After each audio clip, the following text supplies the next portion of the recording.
Nas legislativas de 2025, o Partido Juntos pelo Povo fez história ao conseguir eleger o seu primeiro deputado para a Assembleia da República.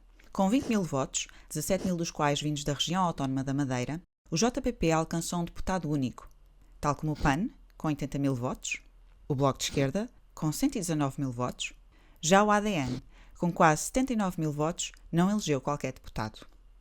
Apesar do mérito do JPP, não é compreensível que um sistema eleitoral permita tal disparidade de distribuição de mandatos.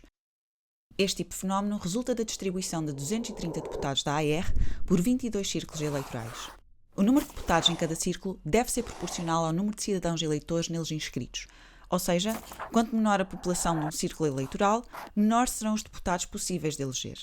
Por consequência, eleitores em distritos com menor número de deputados veem a sua escolha reduzida a apenas 2 ou 3 partidos, enquanto eleitores de grandes centros urbanos, como Lisboa ou Porto, dificilmente sentirão o seu voto condicionado. Em termos práticos, se somarmos todos os votos que não elegem qualquer deputado, obtemos continuamente 500 mil de votos válidos totalmente desperdiçados. Por várias vezes, foi discutida a criação de um círculo de compensação que distribuiria estas sobras por um número extra de deputados fora dos círculos distritais.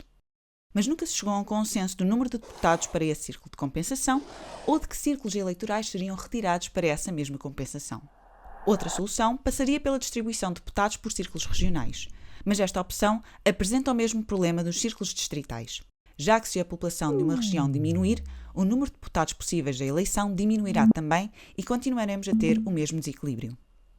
Além do mais, não há razão para manter círculos distritais ou regionais, já que nos termos da Constituição Portuguesa, os deputados representam todo o país e não os círculos porque são eleitos.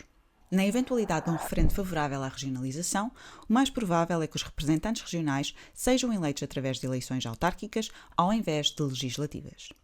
Portanto, vamos para uma solução mais simples. Apresento uma petição que propõe unir os 20 círculos distritais num círculo eleitoral nacional e unir os círculos da Europa e fora da Europa num único círculo de imigração.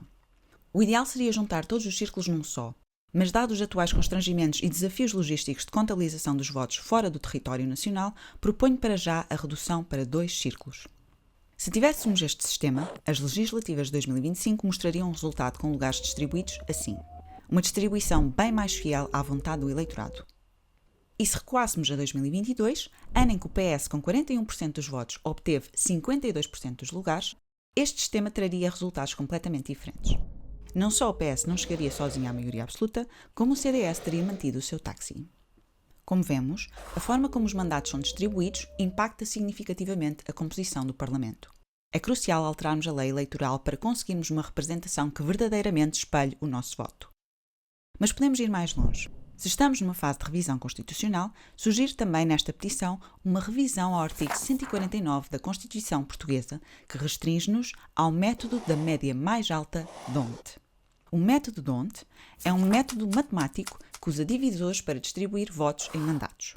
Trata-se de um método pouco proporcional, pois beneficia os partidos mais votados. Tendo em conta que existem outros métodos mais proporcionais, como uma combinação da cota de Haar com o método D'Hondt, ou o método Sainte-Laguerre, acho que justifica rever o artigo e escolher um método ou combinação de métodos mais adequados. Por exemplo, com estes outros métodos mais proporcionais, um partido como o JPP conseguiria igualmente eleger um deputado, mesmo sem a existência de círculos regionais. E se a ideia por parte de alguns partidos é também reduzir o número de deputados da Assembleia, então será essencial encontrar um método o mais proporcional possível para que essa redução não impacte a representação partidária. Recapitulando, apresento uma petição que sugere uma alteração à lei eleitoral para 2 círculos eleitorais, um nacional e um de imigração, e que, a quando uma revisão constitucional, propõe a substituição do método D'Hondt por outro ou outros que permitam uma representação verdadeiramente proporcional da vontade do eleitorado. Se concordas com estas propostas, por favor assina a petição e partilha. Obrigada e não te esqueças, a política é feita por todos.